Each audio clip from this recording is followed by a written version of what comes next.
what happens if your practice is struggling? You can't go down the option of merging with another practice.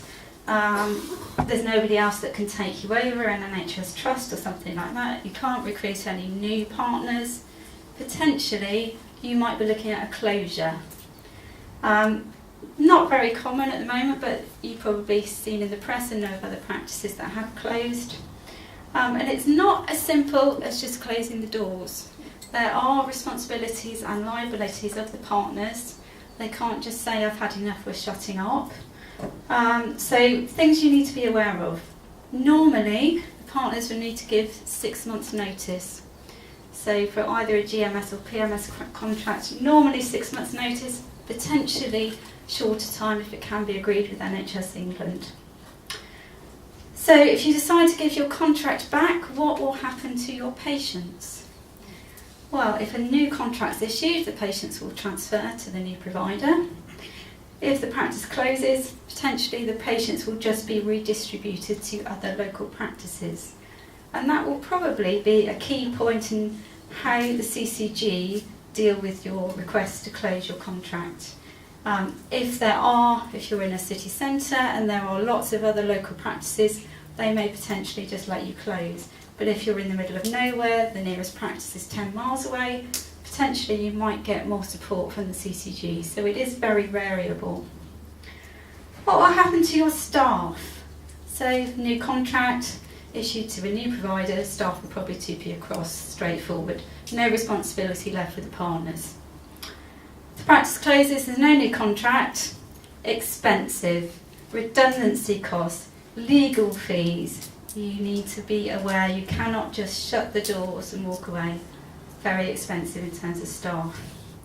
And there may be other liabilities. So you've probably signed up to a phone lease perhaps for 5 years. You might have a photocopier lease. Other issues you'll probably need to pay until the end of the contract, or pay a fee to leave the contract early. So potential other liabilities. But of course the biggest issue is the property. Andrew talked a bit about properties earlier. This is the thing that causes the partners the most worry. How do they get out if they're the last person? Well, it's difficult and it can be costly. So if you hand back your contract, your rent reimbursement will cease, but you will still need to pay your rent if you're in a leased premises, and you will still need to pay your mortgage. So all of a sudden the income stream that was funding those bills will stop. So if you're in a leased premises, potentially you could have 20 years left on the lease. You are still going to need to provide and pay that rent for the next 20 years, unless you can assign the lease to a new provider. Okay? So essentially that's your option. You need somebody else to take on your contract and take on the lease of the building if you have a long time left to run on it. But even if you do manage to transfer the lease, you might need to bring the property up to scratch before you do that. And quite often what we see in practices that are declining is the maintenance of the building will get left to one side. So actually you might find that when you get to that stage, the property is in such a poor state that actually it needs tens of thousands of pounds being spent on it before you can actually hand the lease back or transfer it across. If you own the building, obviously you have something there to sell, but you will need to make sure you have enough money to pay the mortgage off, including any redemption penalties. So they can be high, hundreds of thousands of pounds for some of the old mortgages. So what do you do if you sell the building and you don't have enough money to pay the mortgage? The partners are going to need to fund the shortfall, or the property owners will need to fund the shortfall.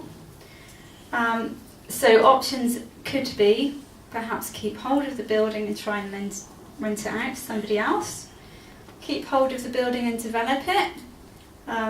Convert it into flats or whatever, but that could be again a long time to get that sorted out, possibly incurring more debt.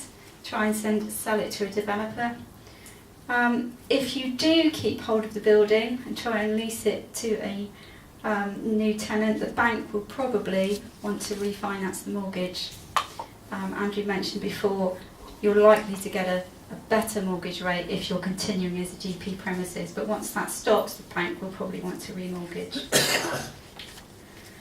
So bad news really if you're looking at closing, particularly staff costs and property issues. So partners really need to look at that, and you need to, if at all possible, try and avoid the position where you're going to get to that stage.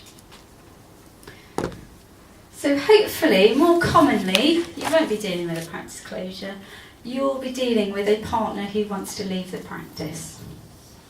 And this is becoming obviously more and more common, not only partners leaving to retire, partners looking at moving to being a salaried GP or a locum or doing something completely different.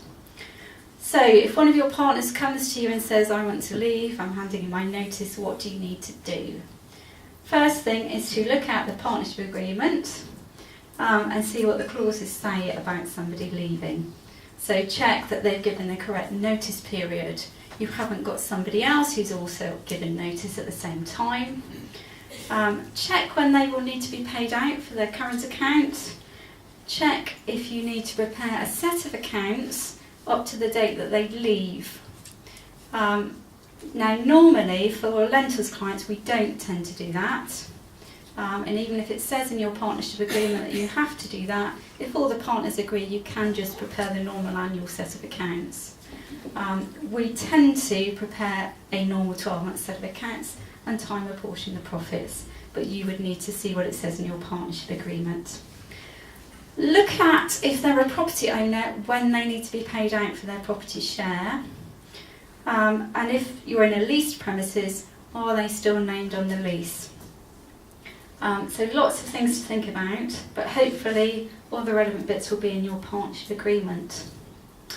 If you pay the tax on behalf of the partners, you will need to agree with them which tax bills you're going to pay. So that's probably the point where you need to get the accountant involved to give you some advice about that. And seniority will need to be considered. So if the partner is in receipt of seniority, you will need to think about actually could they potentially have been overpaid their seniority payments. At Lentells we do check the seniority position every time we prepare a set of accounts, and we will provide if we think a partner has been overpaid. But it will take around 4 or 5 years for any clawbacks to be taken from the practice. So you don't really want to be in the position where you pay out a partner and then go back to them in 4 years' time and say, oh actually we overpaid you, can we have some money back? So make sure you've got advice from your accountant about any potential clawbacks. And think about the impact on your cash flow. So you will need to pay them out their current account balance. How much is that likely to be? When does it need to be paid? Do you have to pay interest on it? And how are you actually going to fund that? So if you have a new partner coming in, they may pay in some money, but it may not be in time to pay out the ex-partner. You may not have a partner coming in at all, so just think about actually how are you going to fund their payouts. Is it going to be by all the other partners paying in more? Not likely to be very popular. If it's a huge amount, are you going to take out a loan? Are you going to need an overdraft? Or can you manage from your cash flow? Or can you plan ahead and try and pay some instalments? So think about that. And if the partner is leaving, would you want them to come back? Would they be happy to come back as a salary GP? Potentially they might want to. Or even better, would they be happy to come back as a retainer?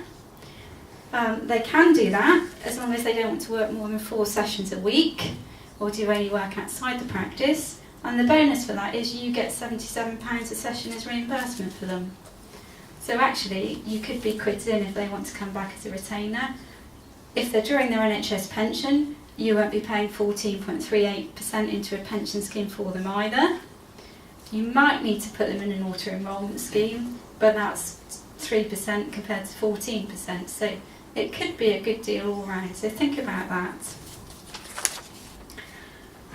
Partners leaving and superannuation. So this sometimes catches people out. When a partner leaves, it can take up to 2 years for their superannuation balances to be sorted out. So you will need to get some advice from your accountants about any outstanding superannuation liabilities. If they're already drawing their pension, it's probably not an issue. There won't be any superannuation liabilities, so that's fine. But generally, it will take up to 2 years to sort those balances out. And if you have a non-March account year end, sometimes those balances can be quite significant just because of the timing of how they're worked out. You will also need to submit a revised estimate of superannuable pay form to PCSE. Now, what will they do with that form? After about 6 months, they might process it if you're lucky, and then they might stop taking the monthly superann payments for the partner that left. So keep an eye on that. Keep nagging them. There is no quick fix. You just need to keep an eye on it. But in the meantime, remember, you're probably going to be making the monthly payments on account for the partner that left for their superannuation. That form should also stop the seniority payments, but it probably won't. It will probably carry on. So look on your quarterly statements when they come through at the end of each quarter to see if you're still getting seniority payments for ex-partners. And remember, you will need to repay those at some point. So, dealing with the partner's property issues, just a few final points. If they are named on the lease, ideally you want to get them removed. Now that's really a benefit to the partner that's leaving, but also for you if you want to renew your lease, you want to make sure you have current partners on there. If the lease terms say you have to have a minimum of, say, 3 partners on the lease, and you're now reducing from 3 to 2 partners, you cannot remove that ex-partner from the lease. So potentially that's an issue for them personally going forwards, that they're named on a lease, they're responsible for liabilities, etc. Think about the state of the premises. Andrew talked about dilapidation costs, which can be expensive. If you have a partner that's leaving, you haven't done any maintenance on the building for 10 years, should they actually be charged with some of those costs? Some practices will put aside money each year to maintain the premises, so a sinking fund to cover significant costs. So think about actually, should you charge the ex-partner with any of those costs before they leave? If you're in an owned premises, you will probably need to get it revalued, and potentially you might need to refinance your mortgage. Do that straight away. Once they hand their notice in, put the wheels in motion to get a valuation done. Speak to the bank, discuss with the partners what they want to do about the mortgage. It takes months to get valuations done, agreed, get the bank on board. If you want to go out to another bank to get another quote, it can take months and months and months. So don't wait until the week before the partner's going to leave and they go, oh yes, we've got to sort the property out now.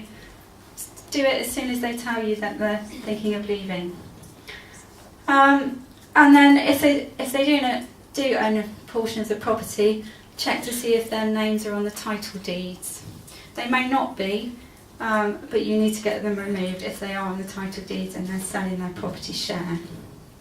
And then if you are refinancing and you are receiving cost rent, think about actually, is that going to impact on your cost rent? So normally cost rent is agreed when you take the mortgage out initially.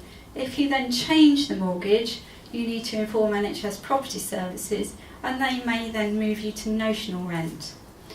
So that could have a big impact on the practice if notional rent is a lot lower than cost rent. Okay, so lots of issues to think about when partners leave, but the most expensive ones to look at are going to be the property, especially if they don't get sorted out properly. Okay, I'm just going to hand across to Ed Paul now, who's going to talk through some staff issues.